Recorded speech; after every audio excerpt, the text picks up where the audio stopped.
أعوذ بالله من الشيطان الرجيم بسم الله الرحمن الرحيم أعوذ بالله السميع العليم من الشيطان الرجيم بسم الله الرحمن الرحيم آج اصول فقہ کے حوالے سے دوسرا سیشن آج جو ہے ہمارا آسان اصول فقہ اردو کی کتاب ہے. اس کا مختصر سا سیشن ہوا تھا ہمارا، اور یہ مولانا محمد محی الدین کی ہے مکتبہ البشرا. اس میں تھوڑا سا ہم نے 8-9 صفحے تک پڑھا تھا، اور اس کو ہم دوبارہ سے زوم کے ذریعے اور لائیو یوٹیوب کے ذریعے انشاءاللہ کوشش کر رہے ہیں ریکارڈ کرنے کی، شیئر کرنے کی. یہ ترتیب ہو گئی.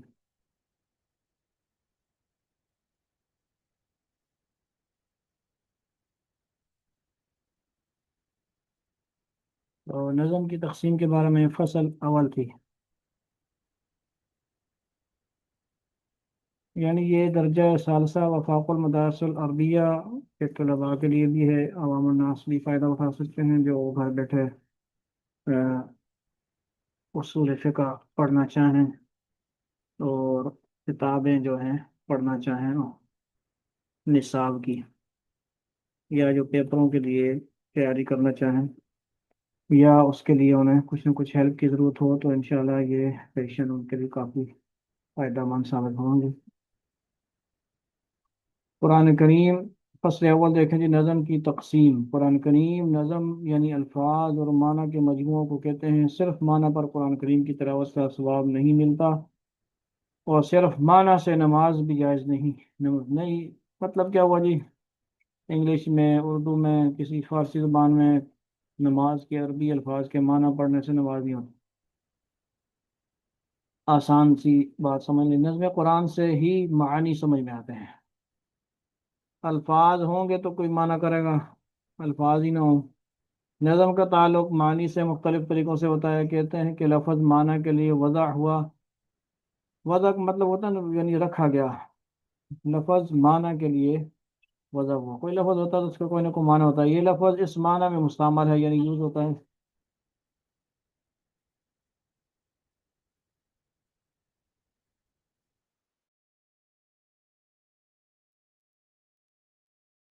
جی، نظم کا تعلق معنی سے مختلف طریقوں سے ہوتا ہے. کہتے ہیں کہ لفظ معنی کے لیے وضع ہوا. یہ لفظ اس معنی میں مستعمل ہے. یہ لفظ اپنے معنی کو وضاحت کے ساتھ بتلا رہا ہے وغیرہ. ٹھیک ہے جی. اب یوٹیوب میں تو ہو گئی، فیس بک میں شیئر ہو گئی. شیئر اور آپشن نہیں ہوگا اس میں، سمجھ نہیں آتی. ایک ہی دفعہ شیئر کرنا پڑتا ہے اس کو. ممبرس کی کوئی ہیلپ شیئر نہیں کرتے. 12 ممبر آئے ہوئے ہیں، وہ بتاتے نہیں کہ بھائی صاحب یہ شیئر والا ایک ہفتہ آپشن آیا ہے، دوبارہ آپشن کیسے آئے گا. بار فیس بک والے ممبرز آگے شیئر کرتے رہیں، خاص کر درجہ ثالثہ کے طلباء کو، وفاق المدارس العربیہ والے طالب علموں کو فائدہ ہوگا انشاءاللہ. یہ لفظ اپنے معنی کو وضاحت کے ساتھ بتلا رہا ہے وغیرہ. یہ تھوڑی سی مشکل ہے سمجھنے کے الفاظ کے اعتبار سے، لیکن تشریحات اور آگے مثالوں سے بہت ساری باتیں سمجھ آ جاتی ہیں. اس لیے نظم کے معنی کے ساتھ تعلق کے اعتبار سے نظم کی متعدد اقسام بن جاتی ہیں. پھر ان اقسام کی بھی قسمیں ہوتی ہیں، اور ان قسموں کے مختلف نام ہیں. اس لیے نظم قرآن کے بھی مختلف نام ہیں. ٹھیک ہے جی. عام طور پہ ہمارے پاس قرآن ہے تو ہم قرآن ہی کہتے ہیں، لیکن اصطلاحات اس کی پھر فقہ کے حساب سے بہت ساری ہیں. آگے آ رہی ہیں. تقسیم اول دیکھیں. اقسام نظم. نظم کی اولاً 4 قسمیں ہیں. پہلی قسم لفظ کا کسی معنی کے لیے وضع ہونا، یعنی کوئی لفظ ہے کسی معنی کے لیے وضع ہوا ہے. دوسرے نمبر پہ ہے وضع کا مطلب یہ ہے کہ ایک لفظ کو کسی کے لیے اس طرح مقرر اور خاص کر دینا کہ جب وہ لفظ بولا جائے تو اس سے وہ معنی سمجھ میں آ جائے. جیسے لفظ زید، زید ایک خاص ذات انسان کے لیے مقرر کیا جائے تو جب زید بولا جائے وہ شخص سمجھ میں آئے گا. یعنی ایک گھر میں 2-4 بندے لڑکے ہیں، رہتے ہیں، زید ہیں، بکر ہے، عبداللہ ہے، عبد الرحمن ہے، تو جو بندہ اس کا بھائی ہوگا یا دوست یار ہوگا عبد الرحمن کہے گا تو فوراً وہی والا عبد الرحمن اس کا ذہن میں آ جائے گا. تو یہ مثال دے کر سمجھا رہے ہیں. دوسری قسم لفظ کا اپنے معنی بتلانے میں ظاہر ہونا یا خفی ہونا. ٹھیک ہے جی، لفظ کے کچھ ظاہر معنی ہوتے ہیں، ظاہری بظاہر معنی، اور کچھ خفی ہوتے ہیں، چھپے ہوئے معنی، پوشیدہ ہوئے معنی ہوتے ہیں. تیسری قسم لفظ کا کسی معنی میں مستعمل ہونا. لفظ کا کسی معنی میں مستعمل، استعمال ہونا، یوز ہونا، یعنی یہ اس معنی میں استعمال ہوا. چوتھی قسم لفظ ہے کسی حکم کا ثابت ہونا. ایک لفظ بولا گیا تو اس سے یہ حکم ثابت ہو رہا ہے. ٹھیک ہے، یہ اس کی چوتھی قسم. چار قسمیں ہو گئی. پہلی کیا ہے جی؟ لفظ کا کسی معنی کے لیے وضع ہونا، مقرر ہونا، فکس کرنا. ٹھیک ہے جی. دوسری، اپنا معنی بتلانے میں ظاہر ہونا یا خفی ہونا، یعنی ظاہری طور پہ یا خفیہ طور پہ معنی بتلانے میں ہونا. ٹھیک ہے جی. لفظ کا کسی معنی میں مستعمل ہونا. یہ لفظ کس معنی میں استعمال ہوتا ہے؟ یہ تیسری. چوتھی قسم میں لفظ سے کسی حکم کا ثابت ہونا. ایک لفظ بولا جائے اس سے فلاں حکم ثابت ہو رہا ہے. یہ اب ہو گیا. دوسرا باب دیکھیں، قسم اول 10 نمبر صفحہ ہے، تعریفات کے بیان میں ہے. کتاب اللہ کے بیان میں یہ سارا بیان چل رہا ہے. نظم کی قسم اول، لفظ کو معنی کے لیے وضع کرنے کے اعتبار سے لفظ کی معنی کے لیے وضع مختلف طور پر ہے، اس لیے قسم اول کی چار قسمیں ہو جاتی ہیں: خاص، عام، مشترک، مؤول. فصل اول دیکھیں، تعریف، یعنی تعریفات کے بیان میں لفظ کی تعریف بیان کریں گے. خاص. ٹھیک ہے جی. خاص کیا ہے جی؟ اگر لفظ ایک چیز کو بتلانے کے لیے وضع ہوا ہے تو اس کو خاص کہتے ہیں. خواہ ایک ذات کو بتلائے جیسے زید، واحد کے لیے وضع ہوا، یا ایک نوع کے لیے وضع کیا گیا جیسے رجل یعنی مرد، امراتن یعنی عورت، فرسن یعنی گھوڑا، یا ایک جنس کے لیے وضع ہوا جیسے انسان، حیوان. فائدہ: اصول فقہ میں ایسے لفظ کو جو ایسے افراد پر بولا جائے جن کی غرض ایک ہو، نوع کہتے ہیں. نوع مطلب قسم. جیسے رجل یعنی مرد ایک نوع ہے. رجل یعنی مرد اس لیے ہے کہ حاکم بنے، نبوت، امامت، حدود و قصاص میں شہادت صرف مرد کا حق ہے، یعنی حق اول. اور امراتن یعنی عورت دوسری نوع ہے، وہ محکوم ہے. ٹھیک ہے جی. الرجال قوامون علی النساء بما فضل اللہ بعضهم علی بعض. وہ اس لیے ہے کہ بچے جنے، گھریلو امور انجام دے، دونوں کی غرض جدا ہے. دونوں پہیے ہیں، الگ الگ جگہ پہ ہونا چاہیے پہیوں کو. یہ بات ہے، گاڑی کے دو پہیے کہتے ہیں نا کچھ لوگ، تو پہیے اپنی اپنی جگہ پہ ہوتے ہیں. ٹھیک ہے جی. دونوں کی غرض جدا ہے. اور فرسن یعنی گھوڑا ایک نوع ہے، خواہ نر ہو یا مادہ، دونوں کی غرض بار برداری یعنی بوجھ کھینچنا ہے. جتنے بھی سواری کے لائق جانور ہیں ان کا بیان ہو رہا ہے، وہ الگ نوع ہیں. ٹھیک ہے جی. ایسا لفظ جو ایسے افراد پر شامل ہو جن کی اغراض جدا ہیں تو ان کو جنس کہتے ہیں. جیسے انسان مرد و عورت دونوں کو کہتے ہیں، اور حیوان انسان، فرس، بقر کو کہتے ہیں. ٹھیک ہے جی. یعنی منطقی بات بھی آ گئی اس میں.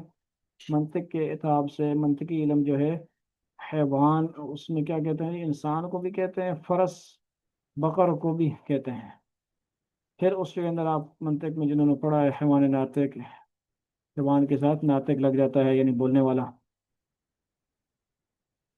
خلاصہ یہ ہے کہ لفظ خاص افراد کے لیے وضع نہیں ہوا، ایک مفہوم کے لیے وضع ہوا ہے. جیسے جب جاء الانسان یعنی انسان آیا بولیں گے تو ایک مفہوم یعنی حیوان ناطق مراد ہوگا کہ حیوان ناطق کی آمد ہوئی. اگر ایک شخص آیا تب بھی جاء الانسان صادق ہے، اور 50 آدمی آئے تب بھی. ٹھیک ہے جی. انسان کے اندر مطلب وہ صادق ہے، تب بھی صادق ہے، یعنی انسان پر صادق ہوگا. ایک آدمی آیا تب بھی حیوان ناطق یعنی مفہوم انسان موجود ہے، اور 50 میں بھی یہ مفہوم موجود ہے. جاء الحیوان، حیوان آیا، خواہ ایک بکری آئی، 10 گائیں آئیں، یا 5 آدمی آئے، یا سب آئے، یعنی حیوان آیا. کہنا درست ہے. ٹھیک ہو گیا جی.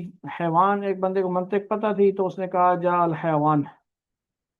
تو اب اس نے جو دیکھا ہوگا، شاید بکری دیکھی ہوگی، جانوروں میں سے کسی کو دیکھا ہوگا، گایوں میں سے دیکھا ہوگا، گھوڑوں سے گدھوں سے دیکھا ہوگا، یا انسانوں کو بھی، سب کو اس نے حیوان کہہ دیا۔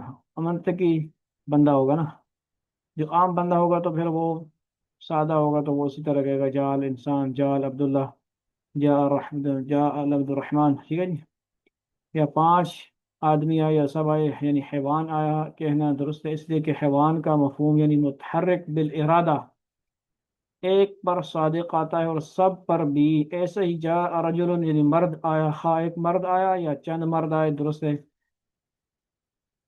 کہ جی، اس لیے کہ خاص میں افراد پیش نظر نہیں ہوتے، 50 مرد آئے تب بھی جا رجل درست ہے، اس لیے کہ ہر فرد کو رجل کہتے ہیں، کیونکہ مفہوم رجل یعنی رجولیت، مردانیت سب میں ہے، یعنی میلز ہیں تو میلز آئے ہیں تو پھر وہ رجل کا لفظ کیا ہے جی، سب کے لیے بولا جاتا ہے، رجال بھی کہہ دیتے ہیں اور رجل بھی کہہ دیتے ہیں۔ مسئلہ دیکھیں، اگر لفظ کثرت پر دلالت کرے مگر کثرت محدود ہے تو بھی اس لفظ کو خاص کہتے ہیں، جیسے اعداد اسنان یعنی دو، ثلاثہ یعنی تین، مئہ یعنی 100، کیونکہ ان اعداد کا مفہوم مقدار ہے، تو یہ جملہ اعداد مقدار کی ایک ایک نوع کو بتلاتے ہیں، 2 ہونا، 100 ہونا، 1000 ہونا۔ خاص کی قسمیں دیکھیں گے، خاص المفرد، خاص المفرد لفظ ایک ایسے مفہوم کو بتلائے جو ذات واحد ہو، جیسے زیدون یعنی شخص واحد، تو اس کو خاص الفرد کہتے ہیں۔ خاص النوع لفظ ایک ایسے مفہوم کے لیے وضع ہوا ہو جس کے افراد کی غرض متحد ہو، تو اس کو خاص النوع کہتے ہیں، جیسے رجل۔ خاص الجنس لفظ ایک ایسے مفہوم کے لیے وضع ہوا ہے جس کے افراد کی غرض جدا ہے، تو اس کو خاص الجنس کہتے ہیں، جیسے انسان، حیوان۔ عام کی تعریف، پہلے خاص کی تھی، اب عام دیکھیں، لفظ عام جو ہوتا ہے، عام کی تعریف، عام اس لفظ کو کہتے ہیں جو متعدد ہم جنس افراد غیر محصور، غیر محصور کیا ہوتا ہے، جس کا عدد مذکور نہ ہو، پر دلالت کے لیے ایک ہی مرتبہ وضع کیا گیا ہو، جیسے الرجال المسلمون، یعنی عام میں افراد پیش نظر ہیں، جب کوئی حکم الرجال المسلمون پر آئے گا تو ہر فرد رجل، ہر فرد رجل اور ہر فرد مسلم پر آئے گا۔ اگر لفظ صورت میں واحد ہے مگر افراد کثیرہ پر دلالت کرے تب بھی عام ہے، جیسے من جو بھی عاقل ہو، ما غیر عاقل اشیاء، القوم بہت سے لوگوں کا مجموعہ، رہط جماعت۔ مشترک کی تعریف، ایک ہی واضح، واضح نے یعنی واضح کون ہوتا ہے جی، بنانے والا، لفظ بنانے والا، واضح اس طرح کریٹر بھی کہتے ہیں، تخلیق کرنے والے کو کہتے ہیں، تو بنانے والا ہوتا ہے جو، ٹھیک ہے جی، نے کسی لفظ کو متعدد مختلف الاغراض چیزوں پر دلالت کے لیے ابتدا ہی سے الگ الگ طور پر وضع کیا ہو تو اس کو مشترک کہتے ہیں، جیسے لفظ عین، لفظ عین سورج، گھٹنا، سونا، چشمہ، آنکھ وغیرہ پر دلالت کرتا ہے۔ لفظ عین سورج، گھٹنا، گھٹنا، سونا، چشمہ، آنکھ وغیرہ پر دلالت کرتا ہے، لیکن سب معنی پر ایک ساتھ شامل نہیں، بلکہ کوئی ایک معنی مراد ہو سکتا ہے، اس لیے کہ ہر معنی کے لیے اس کی وضع الگ ہوئی ہے۔ مقصد کیا ہے، عین لفظ جو ہے کہیں پہ سورج کے لیے بھی آتا ہے، گھٹنے کے لیے بھی آتا ہے، سونا، چشمہ، آنکھ، ٹھیک ہے جی، اس کے لیے آئینان آتا ہے، جیسے آنکھ کے لیے بھی استعمال ہوتا ہے، اس پر دلالت کرتا ہے، لیکن مقصد بات کرنے کا یہ ہے کہ یہ کہیں پہ استعمال ہوگا تو پھر وہ سب معنی نہیں مراد ہوگی، کوئی ایک معنی سیاق و سباق سے لے کر اس کا کیا جاتا ہے۔ کیا کیا جائے گا؟ فائدہ، لفظ صلاۃ کے معنی دعا اور نماز دو ہیں، مگر یہ لفظ مشترک نہیں، اس لیے کہ پہلے واضع نے اس کو لغت میں ایک ہی معنی دعا کے لیے وضع کیا ہے، پھر عرصہ کے بعد وہ نماز کے معنی میں مستعمل ہوا۔ مقصد کیا ہوا، صلاۃ کے معنی دعا ہے، لیکن کیا ہوا جی، اصطلاحی جو تعریف ہوتی ہے اس کے اندر نماز کو کہتے ہیں، صلاح جو معنی ہے، یصلون کا جو صیغہ ہے وہ کیا ہے جی، ادھر استعمال ہوا ہے